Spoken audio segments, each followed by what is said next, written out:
Movie की शुरुआत में हमें 1830 से 1840 के बीच का समय दिखाया जाता है, जहां हम कृष्णदास नाम के एक छोटे से बच्चे को देखते हैं जो अपने परिवार के साथ गुजरात के वडाल शहर में रहता है। कृष्ण बहुत ही जिज्ञासु बच्चा है। वह बड़ों को जो भी करते हुए देखता उस पर सवाल जरूर करता, जैसे अग्नि में अनाज क्यों डालते हैं, ये भगवान कौन है, मां घूंघट क्यों करती हैं, वगैरह वगैरह। घर वाले कुछ बातों का जवाब दे पाते थे तो कुछ का नहीं। जब कृष्ण 10 साल का हुआ तो उसने अपनी मां को खो दिया। पिता ने दूसरी शादी कर ली और कृष्ण के मामा उसे अपने साथ बॉम्बे ले आए। 1842 में बॉम्बे 7 द्वीपों से बना एक शहर था जो एक अंग्रेजी राजा को दहेज में मिला था। बाद में उस राजा ने इसे ईस्ट इंडिया कंपनी को 10 पाउंड के सालाना किराए पर दे दिया। बॉम्बे में उस वक्त वैष्णवों की 7 हवेलियां हुआ करती थीं। इनमें से एक कालबा देवी के बीचों बीच स्थित मोती हवेली थी। हुकूमत अंग्रेजों की थी, लेकिन हवेलियों और उनके महाराजों का समाज पर बहुत प्रभाव था। जदुनाथ महाराज, जिन्हें लोग प्यार से जे कहते थे, भी ऐसे ही प्रभावशाली महाराज थे।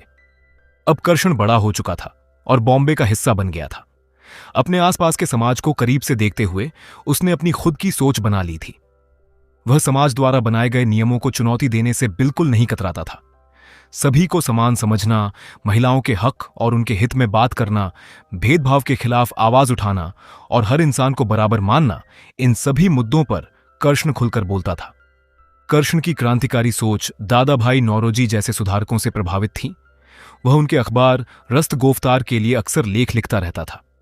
सामाजिक कुरीतियों पर सवाल उठाने वाली उसकी नई सोच से धीरे धीरे लोग परिचित होने लगे। सिर्फ आम लोग ही नहीं, बल्कि आजादी और प्रगतिशील सुधारों के लिए काम करने वाले समाज सेवी सेठ गोकुलदास तेजपाल और राबजी आरदेशर भी उसके लेख पढ़ने लगे। कृष्ण की एक भावो थी जो विधवा थी। वह उसका बहुत सम्मान करता था और चाहता था कि वह विधवा का जीवन जीने के बजाय अपनी जिंदगी की नई शुरुआत करे। लेकिन समाज द्वारा बनाए गए नियमों के खिलाफ वह अकेले नहीं जा सकती थी। कृष्ण की एक प्रेमिका भी थी जिसका नाम किशोरी था। दोनों की सगाई हो चुकी थी और जल्द ही उनकी शादी होने वाली थी। एक दिन होली का मौका था। कृष्ण किशोरी को रंग लगाने आता है, लेकिन किशोरी कहती है कि जब तक जे को रंग लगाकर होली नहीं खेल लेते तब तक वह होली नहीं खेल सकती। कृष्ण कहता है, मैं तुम्हारा मंगेतर हूं, तुम्हें रंग लगाने का पहला हक तो मेरा है। किशोरी जवाब देती है कि महाराज मंगेतर से ऊपर होते हैं और धर्म के खिलाफ जाकर ऐसा करने से उसे पाप लगेगा। जे ने अपने प्रवचन में भी यही बात कही थी। कृष्ण उससे पूछता है, जे ने जो कहा वही सही है क्या? किशोरी कहती है कि वे भगवान कृष्ण के वंशज हैं, तभी तो उन्हें जे कहा जाता है। वे कभी झूठ नहीं बोल सकते। कृष्ण कहता है, भगवान से सीधा नाता होता है, बीच में किसी जे की जरूरत नहीं होती। दोनों के बीच बहुत प्यार था और बाकी सब कुछ सही था, लेकिन इस मुद्दे पर उनके विचार बिल्कुल नहीं मिलते थे। अब आते हैं जदुनाथ महाराज यानी जे पर। लोग उन्हें भगवान से कम नहीं मानते थे। जिस तरह भगवान की पूजा की जाती है, लगभग उसी तरह लोग जे को भी पूजते थे। उनकी हर बात पर लोग भरोसा करते और उनकी बात मानते थे। होली के दौरान किशोरी नाच गा रही होती है। तभी महाराज की नजर उस पर पड़ती है और वह उसे अपनी तथाकथित चरण सेवा के लिए चुन लेते हैं। किशोरी के परिवार वाले यह सुनकर खुश हो जाते हैं, क्योंकि उनके लिए महाराज की चरण सेवा करना मोक्ष पाने का अवसर माना जाता था। किशोरी महाराज के कमरे में जाती है और वहां से शुरू होती है वह तथाकथित सेवा, जिसके पीछे छिपे सच को लोग समझ ही नहीं पाते थे। कुछ लोग पैसे देकर इस सेवा को देखने तक आते थे। किशोरी को ढूंढते ढूंढते कृष्ण वहां पहुंच जाता है। वह देखता है कि बाहर खड़े लोग हाथ जोड़कर कमरे के अंदर देख रहे हैं। जब कृष्ण अंदर का दृश्य देखता है तो उसके होश उड़ जाते हैं। उसे समझ आता है कि चरण सेवा के नाम पर किशोरी का शोषण किया जा रहा है। कृष्ण गुस्से में कमरे के अंदर चला जाता है। वहां मौजूद लोग उस पर चिल्लाने लगते हैं कि उसने चरण सेवा में बाधा डालकर पाप किया है। कृष्ण पूछता है, चरण सेवा के नाम पर यह सब क्या हो रहा था किशोरी? मुझे तुमसे इसकी उम्मीद नहीं थी। जे इसे परंपरा और भक्ति का हिस्सा बताने की कोशिश करता है, लेकिन कृष्ण उसकी बातों से बिल्कुल सहमत नहीं होता। कृष्ण किशोरी से घर चलने के लिए कहता है, लेकिन किशोरी कहती है कि वह बाद में आ जाएगी। कृष्ण ने जो देखा उससे उसका दिल पूरी तरह टूट जाता है। सबसे ज्यादा दुख उसे इस बात का होता है कि किशोरी खुद इसे गलत नहीं मान रही थी। अगले दिन किशोरी कृष्ण से मिलती है और कहती है कि हवेली में जो हुआ वह सेवा थी और यह अवसर हर किसी को नहीं मिलता। कृष्ण कहता है, वह पाखंडी तुम्हारा इस्तेमाल कर रहा है, सही और गलत का फर्क जानने के लिए सिर्फ धर्म की नहीं, बुद्धि की भी जरूरत होती है। किशोरी कहती है कि उसने ऐसा क्या गलत किया है। वह न तो पहली लड़की है और न आखिरी। वह यह भी कहती है कि अगर कृष्ण की मां जिंदा होती तो शायद वह भी अपनी बेटी को जेजे के पास भेजने में खुशी महसूस करती। यह सुनकर कृष्ण को बहुत गुस्सा आता है और वह किशोरी से अपना रिश्ता तोड़ देता है। किशोरी जेजे के पास जाकर रोते हुए बताती है कि कृष्ण ने उससे रिश्ता तोड़ लिया है। जेजे उसे समझाते हुए कहते हैं कि आज से वह उनकी खास है और उनकी लाडली बनकर रहेगी। किशोरी बहुत खुश हो जाती है। उसे लगता है कि जिसे पूरा समाज इतना सम्मान देता है, उसने उसे सबसे करीब रख लिया है। लेकिन कुछ समय बाद किशोरी को एक ऐसी बात पता चलती है जिससे उसकी आंखें खुल जाती हैं। उसे एहसास होता है कि जेजे इसी तरह की बातें दूसरी लड़कियों से भी करते हैं और सेवा के नाम पर उनका फायदा उठाते हैं। किशोरी समझ जाती है कि जिस इंसान को वह भगवान जैसा मानती थी, वह असल में अपने स्वार्थ के लिए लोगों की आस्था का इस्तेमाल कर रहा था। वह जेजे से कहती है, मैं आपको भगवान मानती थी, लेकिन आप तो एक मामूली और झूठे इंसान निकले। लेकिन जेजे पर उसकी बातों का कोई असर नहीं पड़ता। वह बस मुस्कुराते रहते हैं। अब किशोरी को अपनी गलती का एहसास होता है। उसे लगता है कि उसने कृष्ण के साथ अन्याय किया और गलत इंसान पर भरोसा किया। उधर कृष्ण के मामा उस पर बहुत गुस्सा करते हैं। वे कहते हैं कि तुम्हें इतना समाज सुधारक बनने की जरूरत नहीं थी और तुमने किशोरी से सगाई क्यों तोड़ी। हवेली में तो लड़कियां सेवा देती ही हैं। तुम्हारी मामी ने भी सेवा दी थी। कृष्ण कहता है कि यह बात कहते हुए आपको खुशी नहीं, शर्म आनी चाहिए। घर वाले उससे कहते हैं कि किशोरी से चुपचाप शादी कर लो, लेकिन कृष्ण साफ मना कर देता है। इसके बाद घर के बड़े भी उससे नाराज हो जाते हैं और उसे घर छोड़ने के लिए कह देते हैं। अब हम देखते हैं कि जेजे से मिलने श्यामजी और उनकी बहन लीलावती आती हैं। लीलावती जेजे की तथाकथित सेवा के बाद गर्भवती हो गई थी। जेजे उसे किसी डॉक्टर के पास ले जाने की बात करते हैं ताकि इस समस्या को खत्म किया जा सके। लेकिन लीलावती कहती है कि यह बच्चा जेजे का है और वह इसे खत्म नहीं करना चाहती। इसके बाद जेजे के लोगों द्वारा मामले को दबाने की कोशिश की जाती है और श्यामजी तथा लीलावती अचानक गायब हो जाते हैं। कृष्ण महाराज लालवानी से उन दोनों के बारे में पूछता है। लालवानी कहते हैं कि यह हवेली न जाने कितनों को निगल चुकी है। यह ऐसी जगह बन चुकी है जहां जिन्हें बचाना चाहिए उन्हीं का इस्तेमाल किया जाता है। कृष्ण पूछता है, जब आपको सब कुछ पता है तो आप और दूसरे महाराज कुछ करते क्यों नहीं। लालवानी जवाब देते हैं कि जदुनाथ महाराज की वजह से हवेली में बहुत धन आया है। संप्रदाय देश के कोने कोने तक फैल चुका है और लाखों लोग इससे जुड़ चुके हैं। जेजे इस पूरे संप्रदाय का चेहरा बन चुके हैं। उनकी ताकत इतनी बढ़ चुकी है कि उसके सामने हमारी आवाज दब जाती है। फिर लालवानी कृष्ण से कहते हैं, हवेली में रहकर हम जो नहीं कर सके वह तुम बाहर रहकर करो। कृष्ण कहता है कि वह तो एक मामूली भक्त है। लालवानी जवाब देते हैं, जो भक्त सवाल नहीं पूछता वह अधूरा है और जो धर्म जवाब नहीं दे सकता उसके हक के लिए लड़ना चाहिए। कृष्ण कहता है, लेकिन लड़ाई के लिए मैं क्षत्रिय नहीं हूं महाराज। लालवानी कहते हैं, जन्म से नहीं हो तो कर्म से बनो। धर्म से ज्यादा हिंसक वैसे भी कोई युद्ध नहीं है। अगले दिन कृष्ण नौरोजी भाई के पास जाता है और कहता है कि हवेली में जो कुछ हो रहा है उसे सबके सामने लाना जरूरी है। देश के साथ साथ हमें अपने घर को भी साफ करना होगा। नौरोजी भाई कहते हैं, तुमने किशोरी से रिश्ता तोड़ दिया। तुमने सही भी किया और गलत भी। तुमने किशोरी को उसकी गलती दिखाई, लेकिन उसे सुधरने का मौका नहीं दिया। सुधार की शुरुआत तुमसे होनी चाहिए थी। कृष्ण को नौरोजी भाई की बातें समझ आने लगती हैं। तभी उसे पता चलता है कि किशोरी की मृत्यु हो गई है। किशोरी कृष्ण के लिए एक चिट्ठी छोड़ गई थी जिसमें उसने कृष्ण से माफी मांगी और लिखा कि वह उसकी जीवन साथी तो नहीं बन सकी, लेकिन शायद उसकी लड़ाई का कारण जरूर बन सकती है। किशोरी की मौत को कृष्ण यूं ही बेकार नहीं जाने देना चाहता था। वह प्रण लेता है कि वह सबके सामने जेजे के पाखंड का खुलासा करके रहेगा। कृष्ण एक लेख लिखता है और नौरोजी भाई से उसे अपने अखबार में छापने के लिए कहता है, लेकिन नौरोजी भाई मना कर देते हैं क्योंकि जेजे के खिलाफ लिखने का मतलब था पूरे समाज को अपने खिलाफ कर लेना।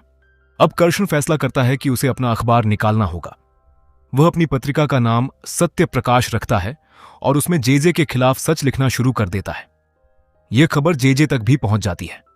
जब पत्रिका छपकर लोगों तक पहुंचने वाली होती है तो जेजे के लोग पूरी पत्रिका की प्रतियां हासिल करके उन्हें नष्ट कर देते हैं। जेजे नहीं चाहते थे कि कोई कृष्ण की पत्रिका पढ़े और उसके प्रति लोगों की भक्ति कम हो जाए।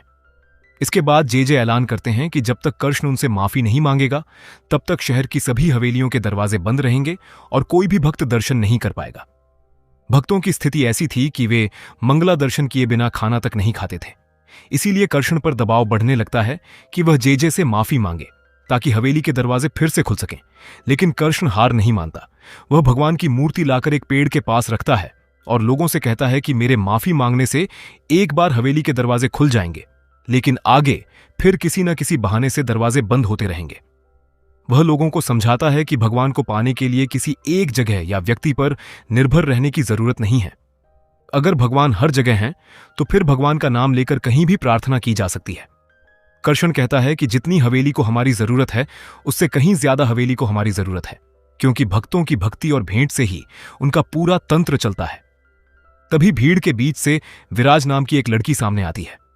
वह कृष्ण की बातों से सहमति जताती है। धीरे धीरे बाकी लोग भी उससे सहमत होने लगते हैं और हवेली के अंदर जाने के बजाय बाहर ही आरती करने लगते हैं। जे यह सब खड़े होकर देखते रह जाते हैं। अगले दिन विराज कृष्ण के पास पहुंचती है और उसकी पत्रिका में काम करने की इच्छा जताती है। उसका जोश और जुनून देखकर कृष्ण उसे काम पर रख लेता है। उधर जे कृष्ण के पिता को अपने प्रभाव में लेकर उनसे कहते हैं कि कृष्ण को समझाकर माफी मंगवाए, वरना समाज का संतुलन बनाए रखने के लिए उन्हें उसके खिलाफ कार्रवाई करनी पड़ेगी। कृष्ण के पिता उसे समझाने जाते हैं, लेकिन कृष्ण अपने फैसले से पीछे नहीं हटता। आखिरकार उसके पिता भी उससे रिश्ता तोड़ लेते हैं। विराज ने जब पहली बार कृष्ण की स्पीच सुनी थी, तभी से उसने मन बना लिया था कि वह उससे शादी करना चाहती है। लेकिन कृष्ण अपने लक्ष्य से भटकना नहीं चाहता था, इसीलिए वह उसे प्यार से मना कर देता है। अब कृष्ण दूसरी तरकीब से अपनी पत्रिका लोगों तक पहुंचाने लगता है। पत्रिका पढ़ने के बाद धीरे धीरे लोगों की सोच बदलने लगती है। हवेली में भेंट देने और तथाकथित चरण सेवा के लिए लड़कियों के जाने की संख्या भी कम होने लगती है। यह देखकर जे कृष्ण के ऊपर 5 लाख रुपए का मानहानि का मुकदमा कर देते हैं। उन्हें लगता है कि कृष्ण के पास इतने पैसे नहीं होंगे और वह डरकर हार मान जाएगा। लेकिन कृष्ण के लिए यह लड़ाई पैसे से ज्यादा सच की थी। उसका मानना था कि अगर वह हार भी गया तो ज्यादा से ज्यादा जेल जाएगा, लेकिन जेल में रहकर भी वह लिखना बंद नहीं करेगा। जिन परिवारों की बहू बेटियों के साथ जे के नाम पर गलत व्यवहार हुआ था, उनके कुछ लोग कृष्ण के साथ आ जाते हैं और जे के खिलाफ गवाही देने के लिए तैयार हो जाते हैं। लेकिन जे के दबाव के कारण उनके अपने समाज के लोग ही उनके खिलाफ खड़े हो जाते हैं। जिन लोगों के भरोसे कृष्ण जीतने की उम्मीद कर रहा था, वही लोग पीछे हटने लगते हैं। इसके बाद जे कृष्ण की प्रेस भी जला देते हैं ताकि वह आगे कोई लेख न लिख सके। कृष्ण निराश होकर विराज से कहता है, जिनके लिए लड़ रहा हूं वही मेरे दुश्मन बने बैठे हैं, अब किसके लिए लड़ूं? विराज कहती है, अपने लक्ष्य के लिए, हर उस औरत के लिए जिसके गले में चीख अटकी हुई है। वह कृष्ण को अपने अतीत की बात बताती है और कहती है कि जब वह छोटी थी तब उसे भी हवेली में भेजा गया था, लेकिन वह किसी तरह वहां से भाग निकलने में सफल रही। विराज कहती है कि शायद हर लड़की सही समय पर सच को समझ न पाए, लेकिन अगर कृष्ण जैसे लोग आवाज उठाएंगे तो कई लड़कियां किशोरी जैसी स्थिति में जाने से बच सकती हैं। वह कृष्ण से कहती है, अब यह आपकी जिम्मेदारी है। और यहीं से कृष्ण की लड़ाई एक व्यक्ति के खिलाफ नहीं, बल्कि उस पूरी व्यवस्था के खिलाफ बन जाती है जो धर्म और आस्था के नाम पर लोगों का शोषण कर रही थी। अब कृष्ण से मिलने जे की बहू आती है। वह कृष्ण को एक पता देते हुए कहती हैं कि वहां जाने पर उसे एक ऐसा गवाह जरूर मिलेगा जो जे के खिलाफ सच बोल सकता है। जे की बहू भी जानती थीं कि हवेली में जो कुछ हो रहा है वह गलत है, इसीलिए सही की जीत हो सके। इसी उम्मीद में उन्होंने कृष्ण की मदद करने का फैसला किया था। कृष्ण उस पते पर पहुंचता है जहां उसकी मुलाकात श्याम जी और उनकी बहन लीलावती से होती है। पता चलता है कि उस रात श्याम जी किसी तरह लीलावती को वहां से बचाकर ले गए थे।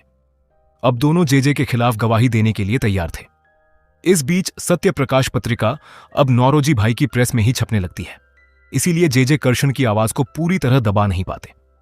महाराज के निजी चिकित्सक भी कृष्ण का साथ देने लगते हैं, क्योंकि उन्हें जे के बारे में काफी कुछ पता था। लेकिन जे फिर अपना प्रभाव इस्तेमाल करते हैं। वह श्याम जी को गायब करवा देते हैं और लीलावती की शादी जबरदस्ती अपने एक चेले से करवा देते हैं। इस तरह दोनों को गवाही देने से रोकने की कोशिश की जाती है। अब मामला अदालत तक पहुंचता है। जब जे अदालत की तरफ जाते हैं तो उनके भक्त जमीन पर अपने हाथ फैला देते हैं ताकि महाराज के पैर जमीन पर न पड़ें और वह भक्तों के हाथों पर पैर रखकर आगे बढ़ें। यह उनके लिए अपनी ताकत और प्रभाव दिखाने का एक तरीका था। अदालत के अंदर भी महाराज अपनी निजी कुर्सी लेकर पहुंचते हैं और कहते हैं कि वह इसी पर बैठकर अपनी बात रखेंगे। कृष्ण के वकील महाराज के निजी चिकित्सक को गवाही के लिए कटघरे में बुलाते हैं, डॉक्टर बताते हैं कि उन्होंने महाराज का एक गुप्त रोग के लिए इलाज किया था। वह एक यौन संक्रमण था जिसे सिफिलिस के नाम से जाना जाता है। डॉक्टर ने उन्हें इलाज के साथ साथ गलत संबंधों से दूर रहने की सलाह भी दी थी। डॉक्टर आगे बताते हैं कि जेजे ने उनसे गर्भपात की दवाइयों के बारे में भी पूछा था, क्योंकि पुराने घरेलू नुस्खे हर बार काम नहीं करते थे। डॉक्टर के मुताबिक 2-3 बार गर्भवती महिलाओं को महाराज के नाम की चिट्ठी देकर उनके पास भेजा गया था, लेकिन उन्होंने उन महिलाओं को वापस भेज दिया। इसी वजह से उनके और महाराज के संबंधों में तनाव पैदा हो गया था। जेजे का वकील गर्भपात और गुप्त रोग दोनों बातों को गलत साबित करने की पूरी कोशिश करता है, लेकिन डॉक्टर साफ कहते हैं कि अगर महाराज का मेडिकल चेकअप कराया जाए और उनकी बात गलत साबित हो जाए तो वह डॉक्टर का पेशा छोड़ देंगे। इसके बाद कृष्ण का वकील जेजे के एक चेले को कटघरे में बुलाता है। वह बताता है कि लीलावती के साथ गलत व्यवहार किया गया था। उसे गर्भ समाप्त करने के लिए एक खतरनाक घरेलू नुस्खा दिया गया और बाद में जब उसने सच सामने लाने की कोशिश की तो उसके भाई को गायब कर दिया गया। इसके बाद लीलावती की शादी उसी व्यक्ति से करा दी गई ताकि वह और उसका भाई दोनों गवाही न दे सकें। वकील अदालत में कहता है कि जेजे के खिलाफ शोषण, हत्या के प्रयास और गवाहों से छेड़छाड़ जैसे गंभीर आरोपों की जांच होनी चाहिए। अब कृष्ण को कटघरे में बुलाया जाता है। वकील उससे पूछता है कि हवेली में होने वाली चरण सेवा के दर्शन किसे कहते हैं। कृष्ण बताता है कि महाराज द्वारा महिलाओं के साथ बनाए गए अनुचित संबंधों को भक्तों के सामने धार्मिक सेवा के नाम पर प्रस्तुत किया जाता था और कुछ लोग पैसे देकर इसे देखने तक आते थे। जेजे अपनी सफाई में कहते हैं कि भक्तों को चरण सेवा दिखाकर उन्हें मोक्ष का अनुभव कराना उनका कर्तव्य है और यह वर्षों से चली आ रही परंपरा है। कृष्ण जवाब देता है, परंपरा का पुराना होना जरूरी नहीं कि वह सही भी हो। अब जेजे का वकील कृष्ण से सवाल करता है। वह पूछता है, क्या आपने खुद चरण सेवा होते हुए देखी है? कृष्ण कहता है, हां। वकील पूछता है, किसके साथ? कृष्ण जवाब देता है, अपनी मंगेतर के साथ। वकील पूछता है कि क्या उसके साथ जबरदस्ती हुई थी या वह अपनी इच्छा से गई थी? कृष्ण कहता है कि वह अपनी इच्छा से गई थी। वकील तुरंत कृष्ण की निजी जिंदगी को मुद्दा बनाते हुए कहता है कि आपने उससे सगाई तोड़ दी, आपको घर से निकाल दिया गया और आपके अपने पिता ने भी आपसे संबंध तोड़ लिए। फिर वह सवाल करता है कि इन सभी निजी समस्याओं का जिम्मेदार आप जेजे को मानते हैं। क्या आपने अपना गुस्सा और अपनी व्यक्तिगत कड़वाहट लेखों में निकालकर इसे एक सार्वजनिक लड़ाई बना दिया? वकील पूछता है, आप ऐसा किस लिए कर रहे हैं? बदला लेने के लिए, लोगों का ध्यान अपनी तरफ खींचने के लिए, या नाम और पैसा कमाने के लिए? कृष्ण शांत होकर जवाब देता है, इसका जवाब सिर्फ मैं दे सकता हूं। मुझे न धन की लालसा है और न कीर्ति की इच्छा। वह आगे कहता है कि वह जन्म से वैष्णव है, कर्म से ब्राह्मण, स्वभाव से क्षत्रिय और ध्येय से शूद्र बनना चाहता है। यानी जहां भी उसे गंदगी दिखाई देती है वह उसे साफ करने की कोशिश करता है। कृष्ण बताता है कि इन दिनों उसने धर्म से जुड़ी कई किताबें पढ़ी हैं और सत्संग भी किए हैं। इस धर्म और संप्रदाय के लिए उसके मन में जो सम्मान था, आज उससे कहीं ज्यादा सम्मान है। लेकिन साथ ही उसे उन लोगों पर गुस्सा है जो अपने फायदे के लिए धर्म की गरिमा और उसके असली अर्थ को नुकसान पहुंचा रहे हैं। इसके बाद कृष्ण ब्रह्म संबंध में बोले जाने वाले श्लोक का अर्थ समझाता है। वह कहता है कि उसका अर्थ है कि श्री कृष्ण मेरे रक्षक हैं और मैं अपना तन, मन, धन और पूरा संसार उन्हें समर्पित करता हूं। मैं कृष्ण का दास हूं। लेकिन हवेली में इसी विचार का अर्थ बदलकर लोगों को यह सिखाया जाता था कि विवाहित स्त्री को पति से पहले महाराज को समर्पित करना चाहिए। कृष्ण सवाल करता है कि पूरे श्लोक में से सिर्फ एक शब्द को पकड़कर उसका अर्थ अपनी सुविधा के हिसाब से कैसे बदला जा सकता है। वह पूछता है, किस वेद में, किस पुराण में और किस शास्त्र में लिखा है कि पत्नी को उसके पति से पहले किसी महाराज के अधिकार में जाना चाहिए? कृष्ण कहता है कि ऐसे कई उदाहरण हैं जहां धार्मिक बातों के अर्थ का अनर्थ किया गया है। वेद और पुराण संस्कृत में हैं और हर व्यक्ति उन्हें सीधे पढ़ नहीं सकता। इसीलिए उनका सही अनुवाद करके लोगों को समझाना चाहिए, न कि अपनी सुविधा के हिसाब से कहानी बदल देनी चाहिए। जेजे कहते हैं कि समय के हिसाब से बदले हुए अर्थ को समझाने की जिम्मेदारी महाराजों की होती है। कृष्ण पूछता है, लेकिन यह कौन तय करता है कि आप इसके योग्य भी हैं या नहीं? आपको यह अधिकार कौन देता है? जेजे जवाब देते हैं कि यह अधिकार भक्त उन्हें देते हैं। भक्त ही चढ़ावा देते हैं, प्रवचन सुनते हैं और महिलाएं खुद सेवा देने के लिए उनके पास आती हैं। कृष्ण जवाब देता है, अगर वे खुद आपके पास आती हैं तो क्या इसका मतलब यह है कि वे सही गलत समझने में सक्षम नहीं हैं? आप उनके गुरु हैं, आप उन्हें मना भी कर सकते थे, लेकिन आपने ऐसा नहीं किया। कृष्ण आगे कहता है कि असली समस्या यही है कि जिसके पास ताकत और अधिकार है, अगर वही अपनी सीमाएं भूल जाए तो वहां शोषण शुरू हो जाता है। वह साफ करता है कि उसकी लड़ाई किसी हवेली या किसी संप्रदाय के खिलाफ नहीं है। वह आज भी हवेली की चौखट का सम्मान करता है और उसे वैष्णव होने पर गर्व है। उसकी लड़ाई जेजे से व्यक्तिगत बदले की नहीं है। कृष्ण कहता है, मुझे गलत आदमी को नहीं, उसकी गलती को मिटाना है, और उस गलती का हिस्सा हम भक्त भी हैं, क्योंकि हमने उन्हें ऐसा करने दिया। वह कहता है कि अगर आज ऐसी गलत परंपराओं को नहीं बदला गया तो यही चीजें आने वाली पीढ़ियों तक चलती रहेंगी। सिर्फ धर्मगुरुओं के नाम बदलेंगे, लेकिन किस्से वही रहेंगे। कृष्ण के अनुसार धर्म को मन में माना जाना चाहिए, चौराहे पर दिखावे के लिए नहीं। ईश्वर हमारे साथ चलता है। उससे मिलने के लिए किसी बिचौलिए, किसी जेजे, किसी सेवक या किसी खास प्रथा की जरूरत नहीं है। वह कहता है कि कोई भी इंसान हमें स्वर्ग का टिकट नहीं दे सकता, वहां तक सिर्फ हमारे कर्म पहुंचते हैं। कृष्ण को लगता है कि अब उसके पास कोई गवाह नहीं बचा है और शायद उसे सजा हो जाएगी। वह सजा भुगतने के लिए भी तैयार था, लेकिन तभी अदालत में उसकी भावों आ जाती हैं। वह जेजे के खिलाफ गवाही देने के लिए तैयार थीं। उन्हें देखकर अदालत में मौजूद कई और महिलाएं भी खड़ी हो जाती हैं। एक एक करके वे जेजे के खिलाफ अपनी आवाज उठाने लगती हैं। देखते ही देखते कई लोग कृष्ण की लड़ाई में उसके साथ खड़े हो जाते हैं। अगले 7 दिनों में करीब 32 लोगों की गवाही ली जाती है। महिलाएं निडर होकर अपने लिए बोलती हैं। पुरुष अपनी पत्नियों, बहनों और बेटियों के लिए आवाज उठाते हैं। अब यह साफ हो जाता है कि महाराज की मानहानि कृष्ण की वजह से नहीं, बल्कि उनके अपने व्यवहार की वजह से हुई थी। 22 अप्रैल 1862 को अदालत का फैसला आता है। जब महाराज अदालत से बाहर निकलते हैं तो इस बार कोई भी भक्त उनके पैरों को जमीन से बचाने के लिए अपने हाथ आगे नहीं फैलाता। महाराज को समझ आ जाता है कि लोगों की आंखें खुल चुकी हैं और अब उनका असली चेहरा सामने आ चुका है। वह नाराज होकर वहां से चले जाते हैं। इस पूरे मानहानि केस के बाद चरण सेवा जैसी कुप्रथाओं पर बड़ा सवाल खड़ा होता है और धीरे धीरे ऐसी प्रथाएं बंद होने लगती हैं। आज जिस समाज में हम रह रहे हैं उसमें कृष्णदास मूलजी जैसे सुधारकों का बहुत बड़ा योगदान रहा है। उन्होंने लोगों को यह समझाया कि ईश्वर तक पहुंचने के लिए किसी बिचौलिए की जरूरत नहीं होती। धर्म का उद्देश्य भगवान बनने का नहीं, बल्कि एक अच्छा इंसान बनने का होना चाहिए। आखिर में हमें असली कृष्णदास मूलजी और इस ऐतिहासिक केस के बारे में बताया जाता है, जिसे आप चाहें तो रोक कर पढ़ सकते हैं। और इसी के साथ फिल्म की कहानी खत्म हो जाती है।